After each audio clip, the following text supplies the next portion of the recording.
বন্ধুরা, তোমরা সবাই কেমন আছো? তো আশা করছি যে যেখান থেকে আমার ভিডিওটা দেখছো সবাই অনেক অনেক ভালো আছো। বন্ধুরা, আজ আমি তোমাদের সাথে একটা ব্লাউজের ডিজাইন শেয়ার করব। তো এই পিসটাতে তোমাদেরকে আগে কাটিং করে দেখাই, তারপরে ডিজাইনটা আমি মাপ সহ পরিষ্কার করে তোমাদেরকে বুঝিয়ে দেখিয়ে দেবো।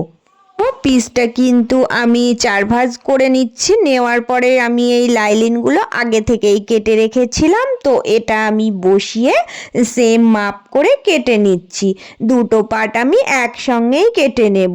তো এটা বসিয়ে দেখো সেম পয়েন্টে কাটলেই কিন্তু আমার এই যে পিছনের পার্ট আর সামনের পার্ট রেডি হয়ে গেল। তোমাদেরকে একটা জিনিস দেখিয়ে দিচ্ছি, এই প্লেন কাপড়গুলো কিন্তু উল্টো সোজা বোঝা যায় না, তো ওই জন্য কিন্তু আমি দাগ কেটে নিচ্ছি। দেখো দুই দিকেই কিন্তু আমি এই চক দিয়ে দাগ টেনে নিচ্ছি আমার বোঝার সুবিধার জন্য। তারপরে আমি তোমাদেরকে কাটিং করে দেখাচ্ছি। এবার আমি হাতাটা কাটিং করে নিচ্ছি। তো দেখো হাতার দিকটা আমি ভাঁজ দিয়ে দেখছি, এই হাতাটা কিন্তু একটু ডিজাইনটা বাঁকা করে আছে দুই দিকে মনে হচ্ছে। তো ওই জন্য আমি আগে এক দিকটা কেটে নিচ্ছি। দেখো সামনের দিক থেকে একটা পার্ট কেটে নিচ্ছি। নেওয়ার পরে এটা কাটিং হয়ে গেলে এখান থেকে আরও একটা পার্ট আমি বার করে নেব। তো এইভাবে করে আমি কিন্তু দুটো পার্ট কেটে নেব। তো এবার দেখো সামনের পার্টটা কিন্তু আমি গোল গলা করব, একদম রাউন্ড শেপে। মাপটা তবুও একবার বলে দিচ্ছি, এই দিকে 2.5 রেখেছি আর লম্বাটা কিন্তু আমি 5.5 রেখেছি। তারপরে 2.5 এরকম করে বক্স করে গোল রাউন্ড যেভাবে কাটিং করি ঠিক ওইভাবে করেই কিন্তু কাটিংটা করে নিচ্ছি, কারণ এটা কিন্তু সামনের দিকে হুক হবে কিন্তু গোল গলা হবে। এই লাইলিনটা কাটার পরে এটা বসিয়ে আমি মেন যে ফেব্রিকটা আছে ওটাও কিন্তু সেম মাপে কেটে নেব, তাহলে কিন্তু আমার সামনের পার্টটা রেডি হয়ে গেল। এবার দেখো আমি কিন্তু পিছনের পার্টের ডিজাইনটা মাপ সহ বলে দিচ্ছি। এই দিকে দেখো আমি 3 পয়েন্ট করেছি আর সোজা ওপর থেকে 3.5 পয়েন্ট করেছি। এবার দেখো এখান থেকে এই দিকটা আমি রাউন্ড শেপে মেলাবো। তো গলার কাটিংটা এয়ার হোস্টেজের মতো দেখো রাউন্ড শেপ দিয়ে মিলিয়ে দিচ্ছি। এবার দেখো এই পয়েন্ট থেকে আমি কিন্তু 1/2 ইঞ্চির একটু বেশি কাটবো, 1.25 ইঞ্চি মতো দাগ টানবো। টেনে এবার সোজা নিচে চলে যাব, নিচে গিয়ে 5 ইঞ্চিতে পয়েন্ট করব। তো 5 ইঞ্চিতে পয়েন্ট করে এই পয়েন্ট দুটো কিভাবে মেলাচ্ছি দেখো, হাতের দিকে ফলো করো। রাউন্ড শেপ দিয়ে নিয়ে এসে হার্ড শেপ তৈরি করতে হবে। তো এটা হার্ড শেপ হবে অন্য রকম একটু। দেখো যেভাবে আমি মেলাচ্ছি ঠিক এইভাবে কিন্তু হাতের রেখাটা আঁকতে হবে। এইভাবে এঁকে তোমরা ডট ডট দিয়ে আগে প্র্যাকটিস করে তারপরে কিন্তু রাউন্ড শেপ দিয়ে মিলিয়ে দেবে, তাহলেই কিন্তু পেরে যাবে। এবার আঁকা হয়ে গেলে আমি দাগে দাগে পয়েন্টে পয়েন্টে কেটে দেব, তাহলে দেখাচ্ছি তোমাদের শেপটা কেমন আসছে। তো কাটার পরে শেপটা তৈরি হয়েছে, দেখে নাও কেমন লাগছে। আর এই কাপড়টা বসিয়ে আমি মেন ফেব্রিকটা কেটে নেব। তো এটা কেটে নিলেই কিন্তু আমার পিছনের পাটে ডিজাইন কাটিংটা রেডি হয়ে যাবে। তো এইভাবেই শেপটা কিন্তু এসেছে। দেখো হার্ড শেপের মতন, কিন্তু হার্ড শেপটা একটু ঘুরিয়ে নিচের দিকে হয়েছে। তো এটা কিন্তু এই রকমভাবেই করার জন্য আমাকে বলেছিল। আমি এর আগে একটা এরকম ডিজাইন বানিয়েছিলাম, তো আমাকে এই কাস্টমারটা এই রকম বলেছিল, তো আমি সেরকমভাবেই কেটে আজকে তোমাদেরকে ডিজাইনটা তৈরি করে দেখাবো। দেখো এখানে কিন্তু আমি এই যে মিডিলের জয়েন্টটা কেটে দিচ্ছি, কারণ এখানে ফিতে দেব। তো কিভাবে সেলাইটা করব দেখো, একেবারেই কিন্তু আমি ফিতেটা দিয়েই সেলাইটা করে নেব। তো জয়েন্টগুলো ওই জন্য কেটে দিলাম।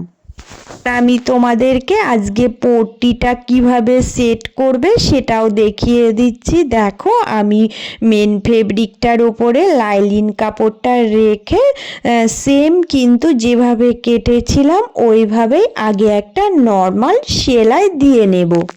তো এবার যে কাজটা করতে হবে, প্রত্যেকবার আমি বলে রাখি তোমাদেরকে যে এই সেলাইয়ের চারিকোল দিয়েই কিন্তু ছোট ছোট করে কাট লাগাতে হবে। এইটা না করলে কিন্তু কোনো ডিজাইন তৈরি করতে পারবে না। যত সুন্দর করে কাট লাগাবে ততটাই সুন্দর করে কিন্তু ডিজাইনের শেপটা তৈরি হয়ে যাবে। এবার দেখো আমি কিন্তু সোজা করে নিচ্ছি। সোজা করে নিয়ে দেখো যেরকম শেপ ছিল ঠিক সেইভাবে আমি হাত দিয়ে আগে সুন্দর করে ভাঁজ করে নিচ্ছি। ভাঁজ দিয়ে আগে শেপটা তৈরি করছি, তারপরে আমি চাপ সেলাই দেব। তো কিভাবে চাপ সেলাই দেব সেটাও তোমাদেরকে দেখিয়ে দিচ্ছি। দেখো আমি এবার এই যে চারিকোলের রাউন্ড দিয়ে আগে একটা ছোট সেলাই যেটা হয় তো ওই সেলাইটা দিয়ে নেব। ছোট সেলাইটা দিলে বেশি ভালো লাগবে। তো দেখো চারিকোল দিয়ে সুন্দর করে ডিজাইনের ওপর দিয়েই কিন্তু সেলাইটা করব।